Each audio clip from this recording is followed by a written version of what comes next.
नमस्कार. स्पर्धा परीक्षांचा म्हणजेच UPSC किंवा MPSCचा अभ्यास करण्याचा निर्णय घेतल्यानंतर पुढचा महत्त्वाचा निर्णय तुम्हाला घ्यायचा आहे, तो म्हणजे क्लास कुठला लावायचा. जसजशी क्लासेसची संख्या वाढत चाललेली आहे, तसतसंच विद्यार्थी आणि पालकांचा याविषयीचा गोंधळही वाढत चाललेला आहे. माझा तुम्हाला सल्ला आहे, हा निर्णय अजिबात गडबडीत घेऊ नका. ज्यांनी ऑलरेडी परीक्षा दिलेली आहे किंवा ज्यांनी क्लासेस केलेले आहेत त्यांच्याशी प्रत्यक्ष चर्चा करा आणि मगच हा निर्णय घ्या. तुमच्या वेळेचा आणि पैशाचा प्रश्न असल्यामुळे आधी सगळ्या क्लासेसला भेट द्या आणि मगच हा निर्णय घ्या. हा निर्णय घेण्यापूर्वी काही महत्त्वाच्या गोष्टीकडे लक्ष देणं गरजेचं आहे. क्लास लावताना त्या क्लासचा रिझल्ट कसा आहे हा आपल्या दृष्टीने अतिशय महत्त्वाचा क्रायटेरिया असतो. पण यामागचे निश्चित गौडबंगाल काय आहे हे समजून घेतले पाहिजे. याचे 2 आयाम आहेत. पहिला आयाम म्हणजे जेव्हा एखादा क्लास एखाद्या विद्यार्थ्याला क्लेम करतो तेव्हा आपल्याला असं वाटतं की त्यांनी पहिल्या दिवशीपासून शेवटच्या दिवशीपर्यंत सगळाच अभ्यास त्या क्लासमध्ये केलेला आहे. पण बऱ्याच वेळेला हे खरं असेलच असं नाही. परीक्षेच्या विविध टप्प्यांवरती विद्यार्थी विविध क्लासेसचे मार्गदर्शन घेत असतात आणि त्याच्यामुळे हे सगळेच क्लासेस त्या विद्यार्थ्याला क्लेम करू शकतात. तुम्हाला एखादा क्लास नक्की कुठल्या टप्प्यासाठी लावायचा आहे हे समजून घेण्यासाठी त्या निकालाचा नीट विचार करणं गरजेचं आहे. दुसरा आयाम म्हणजे बऱ्याच वेळेला काही विद्यार्थी एखाद्या ठिकाणी अभ्यासिका लावतात, एखाद्या ठिकाणी एखादी टेस्ट देतात किंवा एखाद्या मार्गदर्शकाकडे जाऊन मानसिक आधार घेतात आणि तो विद्यार्थी त्यांचा होऊन जातो. या दोन्ही आयामांचा विचार करता क्लास लावण्यापूर्वी निकालाचे व्यवस्थित विश्लेषण करणं आणि ते समजावून घेणं गरजेचं आहे. क्लास लावताना दुसरा महत्त्वाचा क्रायटेरिया म्हणजे शिक्षक. आपण क्लास का लावतो? शिकण्यासाठी. शिकवतं कोण? तर शिक्षक. त्यामुळे नक्की तुम्हाला शिकवणार कोण आहे हे क्लास लावण्यापूर्वी समजून घेणं गरजेचं आहे. तुम्ही जेव्हा एखाद्या क्लासमध्ये जाता तेव्हा तुम्हाला पुढील 5 भूमिका पार पाडणाऱ्या व्यक्ती भेटतील. पहिलं, त्या क्लासचे संचालक किंवा क्लास प्रमुख. क्लासच्या एकूण प्रशासनावरती लक्ष ठेवणं, अभ्यासक्रमावरती लक्ष ठेवणं, विद्यार्थ्यांना नियोजनात मदत करणं इत्यादी भूमिका ते पार पाडत असतात. दुसरं, समुपदेशक. त्या क्लासची आणि बॅचेसची माहिती देण्याचे ते काम करत असतात. तिसरं, स्पर्धा परीक्षांचे प्रचारक. विविध कार्यशाळा किंवा जाहीर व्याख्यानाच्या आधारे सिव्हिल सर्व्हिसेस हे करिअर किती चांगले आहे याचा ते प्रसार करत असतात आणि पर्यायाने आपल्या क्लासची जाहिरात पण करत असतात. आणि चौथं म्हणजे लेखक. स्पर्धा परीक्षांसाठी उपयोगी पडणारी विविध पुस्तकांचे लेखन करत असतात. ह्या 4 भूमिका बरोबरच तुम्हाला 5वी भूमिका पार पाडणारे काही व्यक्ती भेटतील आणि ते म्हणजे शिक्षक. आणि खरं तर त्यांच्याकरता आपण क्लास लावत असतो. बरेचसे पालक पहिल्या 4 भूमिका पार पाडणाऱ्या व्यक्तींना शिक्षक समजतात आणि हसतात. क्लासमध्ये तुम्हाला नक्की कोण शिकवणार आहे ते समजून घ्या. बऱ्याच वेळा ज्या व्यक्तींसाठी आपण क्लास लावतो ते आपल्याला शिकवणारच नसतात. जर ते शिकवणार असतील तर ते नक्की किती लेक्चर्स घेणार आहेत, नक्की कुठला विषय शिकवणार आहेत हे समजून घ्या. बरेचसे क्लास चालक तुम्हाला स्फूर्ती देण्याचं काम करतात किंवा तुम्हाला मानसिक आधार देतात, तुमच्या अभ्यासाचं नियोजन करून देतात. ह्या गोष्टी ऑब्व्हियसली महत्त्वाच्या आहेतच, पण आपण केवळ त्याच गोष्टींसाठी क्लास लावतो का? खरं तर नाही. स्पर्धा परीक्षांच्या क्लासमध्ये शिकवणाऱ्या शिक्षकांसाठी नक्की कोणता अनुभव असला पाहिजे हे सांगणं खरं तर अवघड आहे. एक नक्की की त्यांना या परीक्षांचा सखोल अनुभव असला पाहिजे. जे विषय ते शिकवणार आहेत त्या विषयांचं या परीक्षेतील त्यांचं ट्रॅक रेकॉर्ड चांगलं असणं अपेक्षित आहे. त्यासाठी त्यांनी ॲटलिस्ट मुख्य परीक्षा तरी दिलेल्या असल्या पाहिजेत.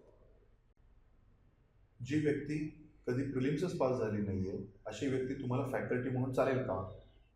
काही फॅकल्टीज एकाच वेळेला अनेक क्लासेसमध्ये शिकवतात, त्या तुमच्याकडे व्यक्तिगत लक्ष देऊ शकत नाहीत. काही फॅकल्टीज GSचे सगळेच विषय एकट्याच शिकवतात किंवा काही फॅकल्टीज एकापेक्षा जास्त वैकल्पिक विषयसुद्धा शिकवतात. माझ्या दृष्टीने खरं तर हे हास्यास्पद आहे. वर्षभर तुम्हाला त्याच शिक्षकांनी शिकवणं अपेक्षित आहे. जर क्लास चालू असताना फॅकल्टी बदलली त्याचा तुमच्या अभ्यासावरती विपरीत परिणाम होतो. काही वेळेला पास झालेले विद्यार्थी शिकवणार अशी अप्रेषक जाहिरात केली जाते. पास झालेल्या विद्यार्थ्यांनी शिकवण्यात काहीच वावगं नाही, त्यांनी मार्गदर्शन नक्कीच केलं पाहिजे, परंतु ते तुम्हाला वर्षभर उपलब्ध आहेत का आणि तो विषय संपूर्ण शिकवणार आहेत का याची खात्री करून घेणं गरजेचं आहे. शिक्षक तुम्हाला गरज असेल तेव्हा उपलब्ध असलाच पाहिजे. क्लास लावण्यापूर्वी जे शिक्षक तुम्हाला प्रत्यक्ष शिकवणार आहेत त्यांना भेटा आणि स्वतःची खात्री करून घ्या. तिसरा महत्त्वाचा क्रायटेरिया म्हणजे नोट्स. क्लासमध्ये सर्व विषयांच्या इत्थंभूत नोट्स मिळणं गरजेचं आहे. नोट्समुळे जरी कोणी पास होत नसलं तरीसुद्धा नोट्समुळे आपला वेळ खूप वाचतो. सगळीच पुस्तकं आपण स्वतःच वाचून त्याच्या नोट्स काढण्यात खूप वेळ जाईल. त्यापेक्षा क्लासच्या नोट्स जर असतील तर रेफरन्सेस वाचता वाचता ज्या गोष्टी नोट्समध्ये नाही आहेत त्याच फक्त आपण नोट्समध्ये ॲड करत गेलो तर आपला बराचसा वेळ वाचतो. कमी जास्त प्रमाणात प्रत्येक क्लास नोट्स देतच असतो, परंतु सगळ्याच विषयाच्या अपडेटेड नोट्स आहेत का हे चेक करणं अतिशय गरजेचं आहे. क्लास जर छापील नोट्स देत नसेल तर क्लासचा निम्मा वेळ लिहिण्यातच जातो. आपण क्लास लावतो तो लिहून घेण्यासाठी नाही, तर कन्सेप्ट शिकण्यासाठी किंवा विश्लेषण समजून घेण्यासाठी. काही शिक्षक सांगतात, आम्ही लिहून देतो याचं कारण की विद्यार्थ्यांच्या हाताखालून तो विषय एकदा तरी गेला पाहिजे. जर लिहिण्याचीच प्रॅक्टिस करायची असेल तर त्याच्यासाठी क्लासमध्ये लिहून देण्यापेक्षा सराव चाचण्या घेणे जास्त योग्य. क्लास लावण्यापूर्वी तुम्ही स्वतः सगळ्या नोट्स तपासून बघा. सर्व विषयाच्या नोट्स आहेत की नाही याची खात्री करा. इनफॅक्ट मागच्या वर्षीच्या नोट्स पाहण्यासाठी मागून घ्या, म्हणजे तुम्हाला त्याचा निश्चित अंदाज येईल. पुढचा महत्त्वाचा क्रायटेरिया म्हणजे टेस्ट सिरीज आणि तुम्हाला मिळणारे अभिप्राय किंवा फीडबॅक. तुम्ही कुठल्याही क्लासला जाऊन जर विचारलं की तुम्ही टेस्ट सिरीज घेता का, तर त्याचं उत्तर हो असंच असणार आहे. परंतु तुम्ही नीट चेक करून घ्या की त्या टेस्ट सिरीजचा दर्जा कसा आहे, नक्की किती पेपर घेतले जातात, त्याचं नक्की टाईमटेबल कसं असतं, त्याचा फीडबॅक नक्की कधी मिळतो आणि कसा मिळतो, त्याचं तुम्हाला बाकीच्या विद्यार्थ्यांच्या तुलनेमध्ये तुमची रँक कळते का. प्रत्येक विद्यार्थ्याचे प्रॉब्लेम्स वेगळे असतात, त्याच्यामुळे फॅकल्टीज नक्की फीडबॅक तुम्हाला कसा देतात हे माहीत असणं गरजेचं आहे. प्रत्येकाचा फीडबॅक हा वैयक्तिकरित्या देण्याची सोय असणं अतिशय गरजेचं आहे. इनफॅक्ट क्लास लावण्यापूर्वी तुम्ही बॉन्ड पेपरवरती लिहून घेतलं पाहिजे की तुम्हाला वैयक्तिक फीडबॅक मिळणारच आहे. कारण बरेचसे क्लास लावताना आम्ही वैयक्तिक फीडबॅक तुम्हाला देऊ असा क्लेम नक्कीच करतात.